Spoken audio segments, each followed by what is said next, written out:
The next talk is from Pierre-François Lenne from IBDM in Marseille, and the title of his talk is Shaping Cell Contacts During Tissue Morphogenesis. Okay, first, thank you very much, Thomas, for the invitation. So what I would like to share with you today is our recent work on how cells change their contacts during tissue morphogenesis. And more specifically, I would like to focus on one question, is how forces which are mostly transient, we've seen that you have contractile forces which are short-lived, and these transient forces are able to generate irreversible deformation. And as we will see, it's a matter of time. How long are these transient forces compared to the turnover in this system? So this work has been mainly developed in my group by Raphaël Clément, and it involves as well a collaboration with our host today, Thomas Lecuit, and especially Benoit and Claudio. So when you look at different tissues, it's striking to see that they can organize in different ways. So this is a view of an early epithelium of the Drosophila embryo, where you see that junctions meet at vertices forming regular contacts, 120 degrees.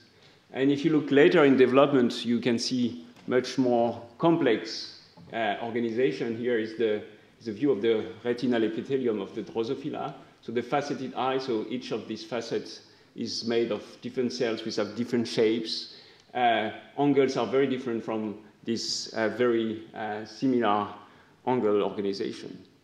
So this idea that you can go from one shape to another, you can trace back explanation of this organization looking at the work of the seminal work of Darcy Thompson 1 century ago, which proposed that if you want to explain the organization of cell shapes in tissues, such as the dragon's fly wing, you have to consider how cells make contact. So cells can either do not form contact, like these alga cells, or they can form small contacts, like here, or larger contacts, or even very large contact, like in this later organization. And the basic principle which has been already introduced is that tension at cell interface can be different. So if tension is the same at every contact, you will get equal angles of 120 degrees. And if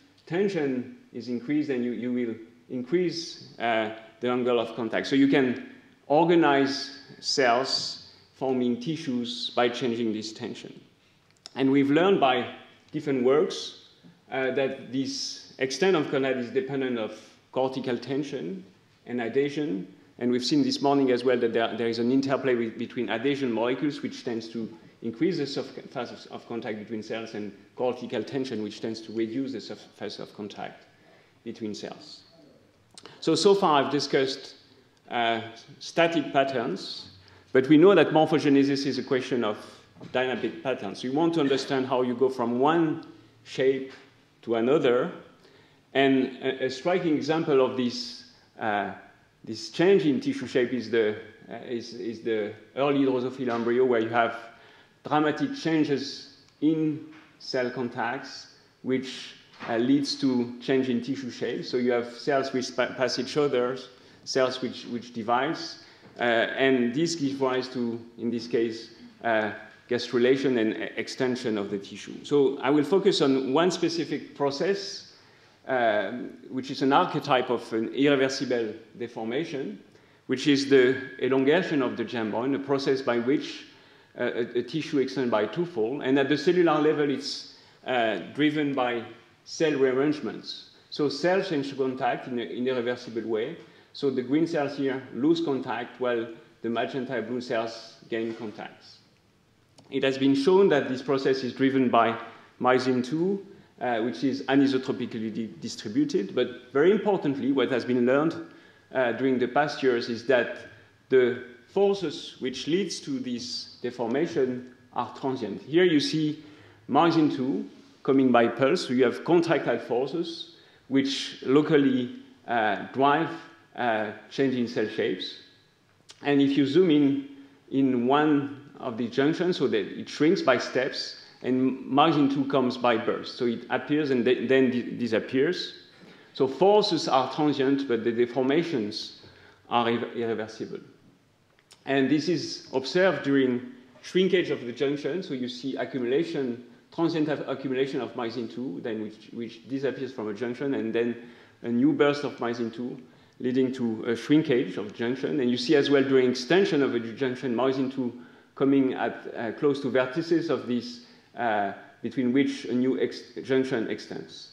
So forces are transient, but deformation are irreversible. So this has been observed in many different tissues, in Drosophila, in C. elegans. It has been observed as well in vertebrate embryos. And here is an example of these local forces which are transient and which drive convergent extension in the xenopus. So there is local accumulation of actin, so pulsed actin assembly locally, which comes by burst and then disappear again over time. And despite these transient forces, deformation are irreversible. So the question is how you transform pulses of myosin 2 here, shown in blue, into irreversible deformation. Is there a special design of the contacts to provide this irreversible deformation? So from a physics point of view, you can think of a very general mechanism which explains this irreversibility. We know systems which are fully reversible. Elastic material, you know that if you apply a tension, then you will depart from a reference configuration, but if you remove the tension, then the system will recoil. And if you apply a constant force, then there is a constant deformation. In contrast, if you think of a fluid, there is no reference configuration, and if you apply a constant force, there is ever-increasing deformation, and the mechanical energy is fully dissipated in the system. And there is a class of intermediate materials which has both the elastic and viscous properties, and for which there is a time scale for which energy is dissipated. And here I will consider only one time scale of dissipation that I will call tau. And these systems are elastic at short time scale, and they are viscous at long time scale. So if you think of using this material to stabilize deformation, what is important is that dissipation has to occur on time scale which are shorter or commensurate with contractile events. So let's build a very simple model. So we consider here a junction, and that dissipation of elastic energy is on time scale tau. So here is a tension, if it would be an elastic. But because it's a viscoelastic material, so that this reference configuration will drift over time, and it drifts with a time scale tau. So you can write down the evolution of the length of the junction depending on the change on the tension and the change of tension in time. And if you consider then the tension is proportional to the myosin 2 activity, you can even write the evolution of the length of the junction as a function of myosin 2 values, levels, and change in time. So we looked at myosin 2 close to junctions. So here we see a burst, and we see a change in junction. We can look at this for junction which shrinks and junction which extends. If we try to predict what could happen, so let's imagine that the junction would be purely elastic. So if myosin 2 pulses is much shorter, if its duration is much shorter than the dissipation time scale, then you expect that the system is fully elastic, so there's local shrinkage of the junction, and when the myosin 2 pulse disappears, then the system will retract back to its initial length. Now, if the dissipation time scale is much smaller than the pulse duration, then we are in a fluid regime, a viscous regime. And here you see when the myosin 2 pulse comes, then the junction shrinks and gets a new length before it can be shrunk again.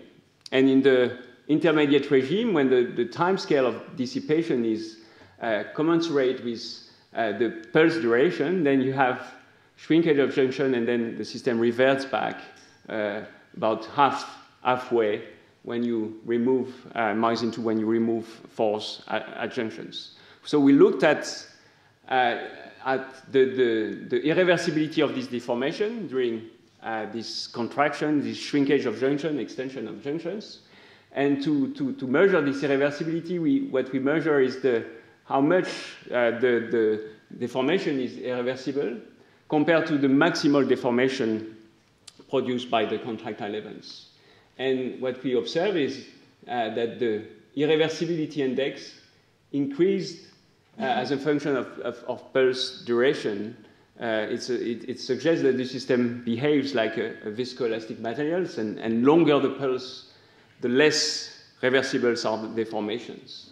So we can even use the model to predict change in length of the junction. So we use myosin II as an input data, and use it to fit the junction length.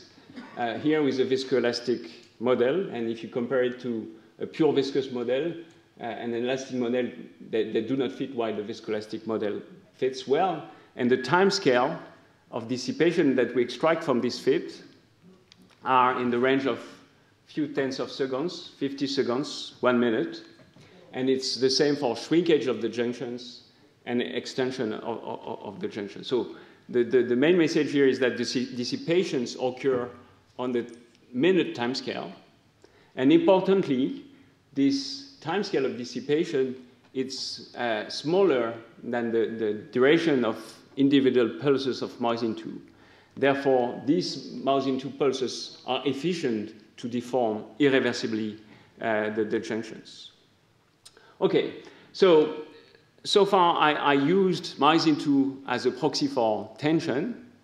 However, we wanted to have a more direct proof of the relationship between force and deformation, and how time-dependent forces can lead to reversible or irreversible deformation. And for that, we used a method that we introduced a few years ago, so using optical tweezers, which have been used for single molecular measurements, cell measurements. And here we use optical tweezers to probe mechanics in vivo in a Drosophila embryo. So here you see a bead tweezed by the optical tweezers and moved inside the cytosol. Here is an example of a bead that we push again against the cell interface, and we can already see that you need low force, few tenths piconewton are sufficient to deflect cell interface.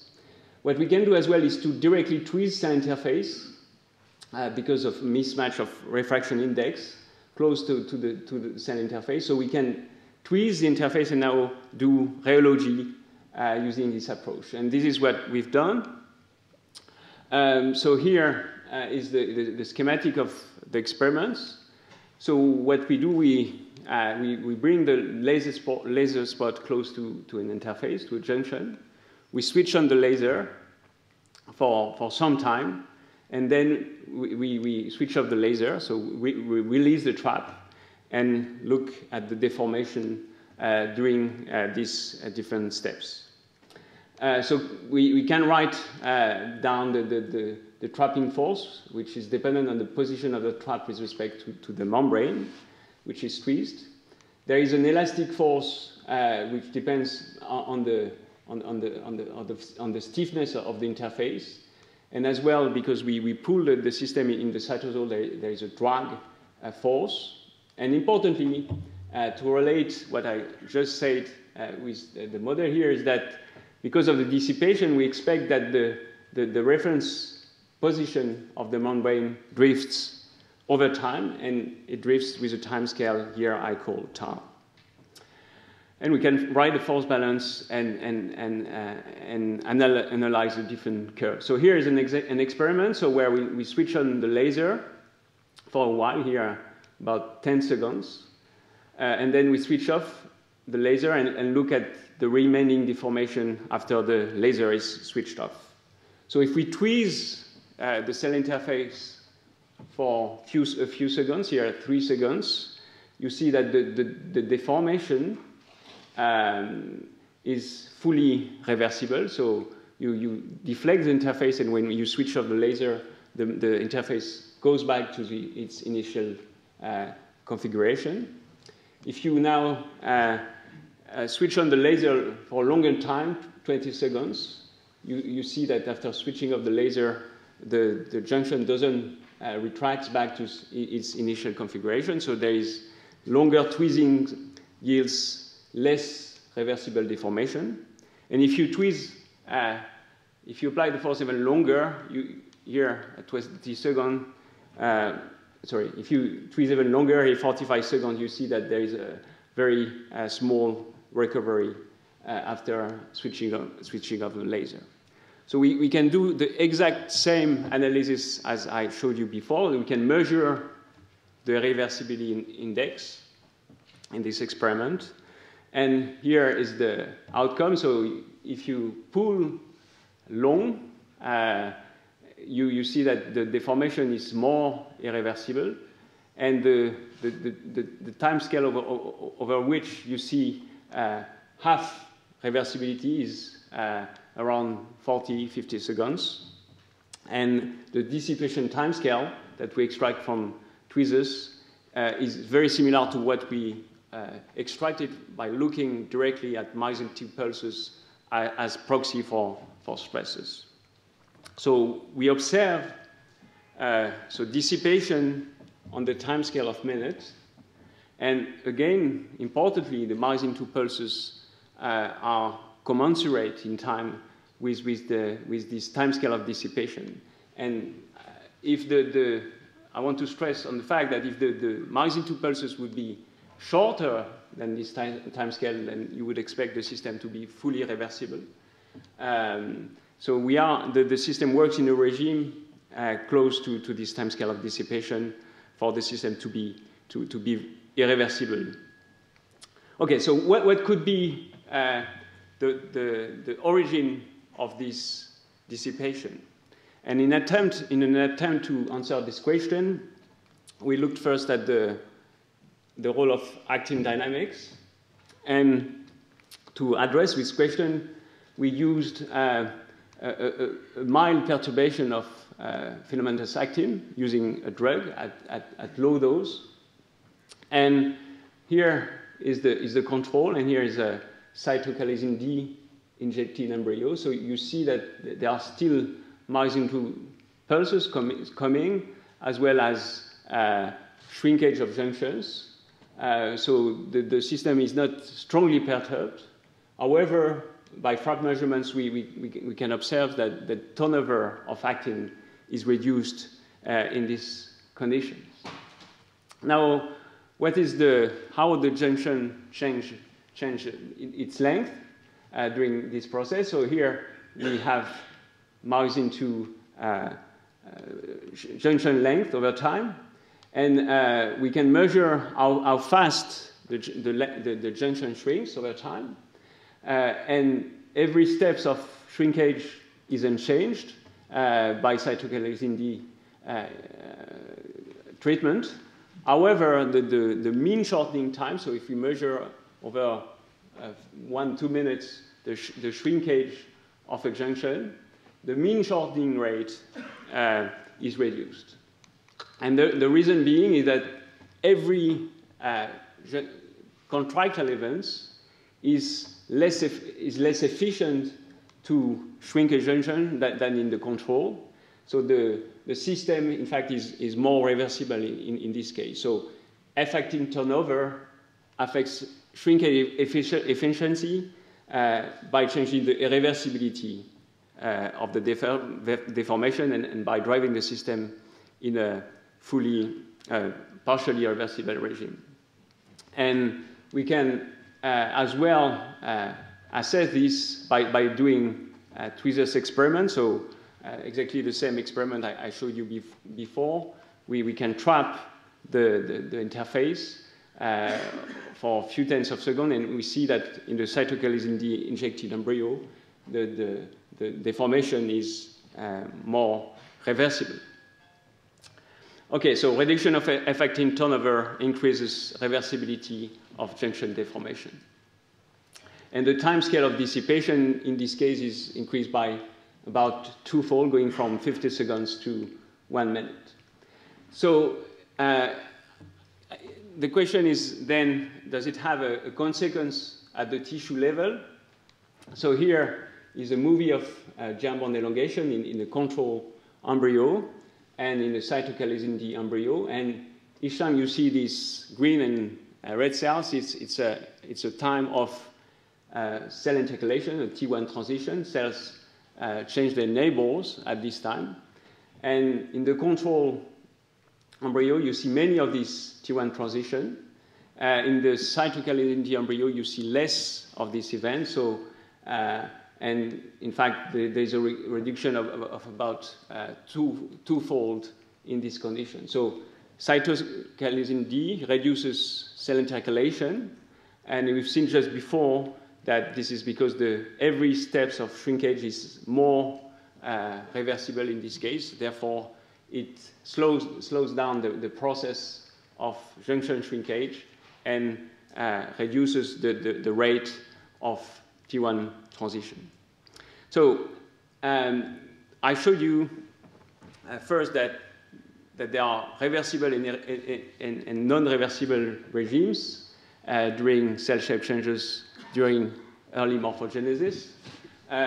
We observed that we found that the junction length can be stabilized by a process which is a dissipation process, and the time scale is 1 minute.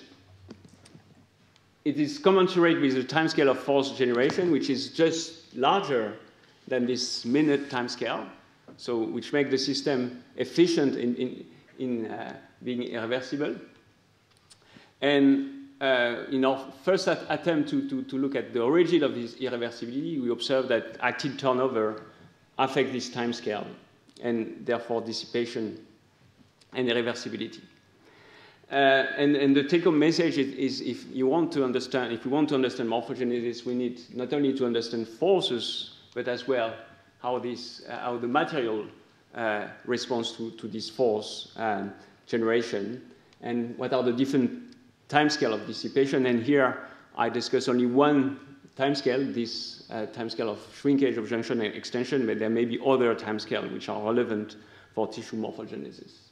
So we looked at one possible origin of dissipation, and we found that actin turnover is important for this dissipation, but there may be other important molecular system which underlie this dissipation, the links between the cortex and the cell contacts themselves. And during morphogenesis, it's likely that this timescale as well as dissipation is regulated. You want to have mature tissues to be more robust against force application. So you want this timescale to be longer for mature tissues compared to these early tissues.